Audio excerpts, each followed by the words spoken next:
Құлдықта өткен қыз ғұмыры 3 болған оқиға ізімен. Қайтпас қайсар сыңарым Жұмагүлді іздеуді бастап кетті. Желілерге салып, тіпті теледидарға да шығарды. Ол кезде агент деген болушы еді ғой. Даримова Жұмагүл, Айнұр деген әпкесі бар. Әкесінің аты Кенже. Өтініш көрген білгендер болса, бір хабарын айтыңыздар деген агентке де салды. Поисктен шыққан Даримовалардың бәріне жазып көрді. Бірақ еш нәтиже жоқ. Біраз уақыт өткен соң Ұлжалғас деген әйел «иә» деп жазыпты. Болды. Оған тез хабарласып тұраса, Жұмагүлдің үйінде тұрған екен. Күйеуінің туысы болып келеді екен. Жұмагүл күйеуге тиген екен. Ұлжалғасқа Айгүл ұрса жөнеледі. Не деген бейғам адамсың? Апалы сіңілі 25 жыл бірін-бірін көрмеген. «Я» дегеннен басқа жауап жазбағаның не деп ашудан дірілдеп кетті. Сонымен Ұлжалғасқа өз номерімізді қалдырдық. Өйткені олардың үй телефоны жоқ. Іздеп тауып берем деген соң номерімізді берген едік.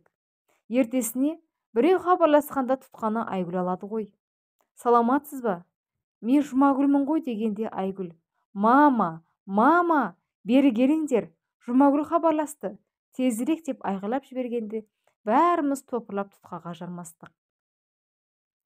Анам мен 2 сағаттай сөйлесті. Екеуі екі жақта жылап тұр. Жұмагүлдің бір баласы бар екен. Жақсы жерге тұрмысқа шыққан екен. Ол кезде Айнұрдың да аяғы ауыр еді. Сонымен ертесіне Жұмагүлге хабарласса, телефоны өшірулі. 2-3 күннің ішінде бірнеше рет хабарласып ала алмайды. Енді қайттық. Айнұрға не бетімізді айтамыз деп жүріп, біраз күннен соң тағы хабарласса барып тұр. Қуанып кеттік. Жұмагүл телефонын жоғалтып, ол да бізбен хабарласа алмай отырған екен. Номерін қайта қалпына келтіріп, бірақ біздің номеріміз болмаған соң біздің хабарласқанымызды күтіп отырған екен. Жұмагүл де Айнұрды көп іздеген екен. Ол Ақтөбеден іздей берген ғой. Өз күшімен оқуға түсіп, 2 оқу орнын бітірген екен. Журналистиканы тамамдап, содан Ақтөбедегі бір танысы Айнұр қайтыс болған депті. Жұмагүл бейсенбі сайын шелпек пісіріп, Құран бағыштап тұрған екен. Бірақ біз әзірге Айнұрға ештеңе айтпауды жөн көрдік. Себебі оның ай күні жақындап босанайын деп отыр. Жүктілігі де ауыр өткенін білеміз. Аман есен босанып алсын, сосын айтармыз деп әкем байғұс уайымдап жүрген. Бір күні Айгүл сыңарым тұрмысқа шығатын болып, Жұмагүлді тойға шақырдық. Ол кезде Айнұр да ұл босанып алған. Атын Нұрасыл қойыпты. Екеуіміз сол тойдың алдында кездестірейік деп шештік. Жұмагүл пойызбен келе жатқанда бүкіл ағайын болып вокзалда күттік.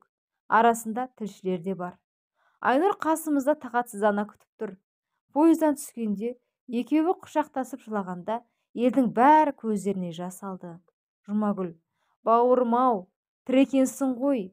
20 жыл күттім ғой сені. Тәнімнің бір бөлшегі жоқ адамдай күй кешіп жүрдім ғой. Сенің Түркістанға кеткеніңді қайдан білейін? Ақтөбені айналып іздей беріппін ғой. Әпкетайым» деп бетінен қайта-қайта сүйе берді. Екеуін үйге ертіп апардық. Бір-біріне ғашықтарша үздігіп қарап, қолдарынан ұстап ажырар емес. Айгүлдің тойы біткен соң екеуі өз үйлеріне қайтты. Енді анам Айнұрдың бесігіне дайындала бастады. Нағашы апамызды ертіп, ағайындармен бесікке бардық. Ешкімнен кем қылмай, балаға керектің бәрін алдық. Сол кезде ортада билеп жүрген әуен өшіп қалса да, Айнұр анамды құшақтап жіберер емес. Рахметін айтып, қолын сүйіп, бетін кезек сүйеді. Жұмагүл екеуі де мамалап жүр. Екеуінің де барған жері жақсы шықты. Құдаларымыз дән риза. Бір жылдан соң мен тұрмысқа шықтым. Айнұр екіншісін босанды. Арасында бір-бірімізге қыдырып барып келіп жүрдік. Анам Айнұрға барсақ қой сойып, жылқының етін сүрлеп, құрт майын, жеміс жидегін үйіп, көлікті толтырып баратын. Олар келсе де бәрімізге сыйлық әкеліп, анама алтын тақып кететін. Осылай алаңсыз жүргенде Айнұр қызымыз ауруханаға түскенін естідік. Жанымыз тынбай жетіп бардық. Жас кезіндегі зорлықтан болар. Айнұрдың жатырында ісік бар екен. Бәріміз ортадан ақша жинап, емдетпеген жеріміз қалмады. Ата енесі де қарап қалмай, апаратын жерге апарды.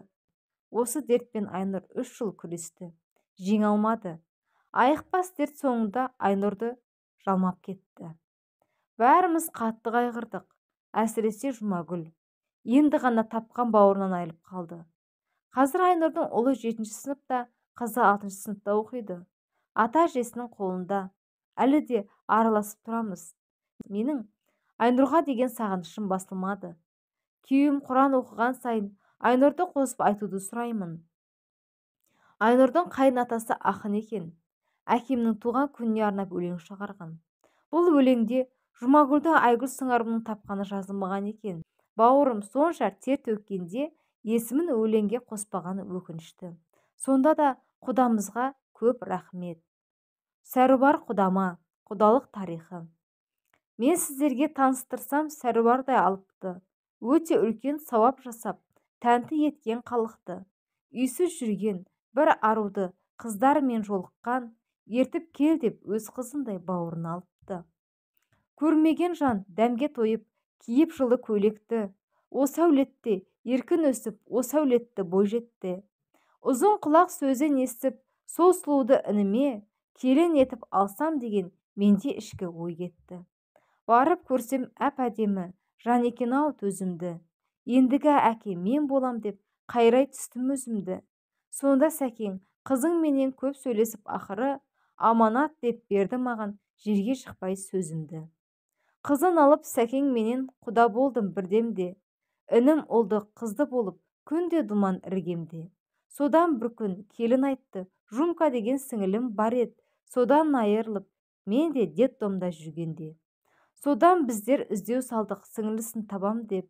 Ғаламтордың заманы ғой, шын кіріссең шаман көп. Ақтөбенің тамдысынан шықты бір күн дерегі, Жұмагүлдей қыздарыңыз біздің елде аман деп. Бауырының барын естіп, келін жасын селдетті. Ғаламторға мың рахмет, жолығуын тездетті. Содан міне 24 жыл көріспеген қос ару жаңа қорған перорнында сағынышпен кездесті. Кездесуде құдам тұрды, көзін жасын сығып ап, мейір тұнған жүрегіне кетті ішім жылып ақ. Міне менің сәкең құдам жаны нәзік, өзі ер, елі үшін арда туған ұлы бақыт, ұлы бақ. Жарқын жан ғой, алтын құдам, бойда текті қаны бар. Заты қожа, өзі төре, бар аймаққа танымал.